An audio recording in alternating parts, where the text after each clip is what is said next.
All right, let's dive into one of the most iconic, most powerful relationships in all of anime. Seriously, it's a story that starts with pure hatred, moves to this unbelievable partnership, and ends, well, it ends with the ultimate sacrifice. This is the story of a boy and the monster that was sealed inside of him. Yeah, these three little words, they're the finish line of a journey that was just brutal and spanned, what, decades? They represent this total transformation, this gut-wrenching farewell that is, without a doubt, one of the most emotional moments in the entire saga. But to really get why these words hit so hard, really feel it, we have to go all the way back to the beginning. See, their story, it doesn't start with friendship, not even close. It starts with fear, with total isolation, and just pure, unfiltered hatred. It all began with a curse.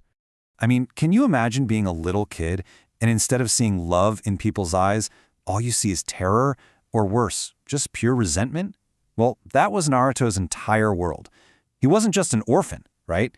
He was a jinchuriki, basically a walking, talking reminder of the village's biggest tragedy, because he was the container for the very monster that caused it all.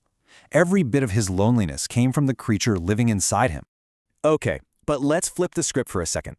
Let's look at it from Kurama's point of view. For the legendary nine-tailed fox, this kid wasn't his first prison, not by a long shot. And all that rage, it wasn't born inside Naruto. Oh no, it was forged over generations of being treated like some mindless weapon, a tool for humans to capture and use.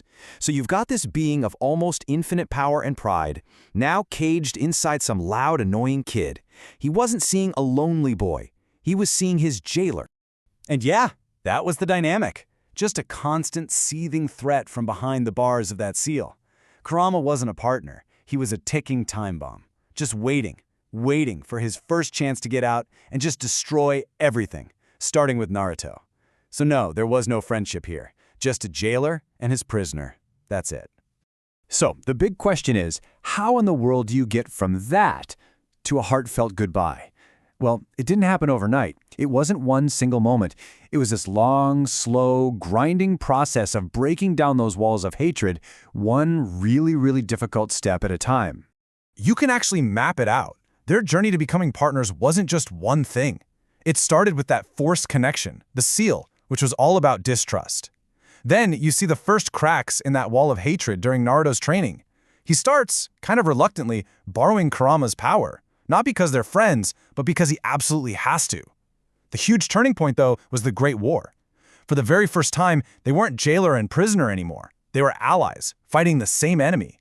And all of that led up to the battle against Kaguya, where they reached this perfect, synchronized harmony, fighting like they were one being. Every single one of these steps was crucial. Just look at the difference. This transformation is just profound. What began as this source of pure hatred became a trusted friendship. The whole jailer and prisoner thing, that turned into comrades in arms. And that cursed power that made Naruto an outcast his whole life, it became a shared strength that he used to protect everyone he cared about. It's honestly one of the most incredible character arcs you'll ever see. And so, that brings us to the end. The final, massive battle is over. But that victory? It came with a price tag nobody, and I mean nobody, saw coming. Their journey together finally reaches its inevitable and totally heartbreaking conclusion. So to take down this godlike enemy, Naruto and Kurama have to unlock something new, something ultimate, Baryon mode. It's this absolutely incredible power, but it's fueled by literally burning through their life forces. Naruto fully accepts it. He thinks, this is it. This is the end for me. But he was wrong. And here's the twist, the gut punch. Kurama lied. The whole time, he knew the true cost. He let Naruto believe that they were going to die together. But the bargain was never for both of them. It was always just for Kurama's life. It was his final, ultimate act of protecting the kid he once hated so much. And you can just feel Naruto's entire world shatter. The shock, the denial, just the absolute heartbreak. After everything they went through, after finally becoming family, he's losing him. The monster he used to be terrified of is now the friend he absolutely cannot bear to lose. And just for a moment, everything stops. This one goodbye, it carries the weight of every single fight, every argument, every moment of shared victory and pain they ever had. And that brings us right back to where we started. No more threats, No more rage. Just a simple, incredibly profound wish from a friend to the person he's leaving behind. This is the ultimate expression of his journey. From a being of pure hatred to one of pure love. So, after all that, what do we take away from this incredible story? What is the legacy that Kuraama leaves behind? Not just for Naruto, but, for all of us watching. Their journey is really a masterclass in some seriously powerful themes. It's all about overcoming prejudice, right? Learning to see the person, not just the monster. It's about the true meaning of sacrifice, that final, selfless act for someone you love.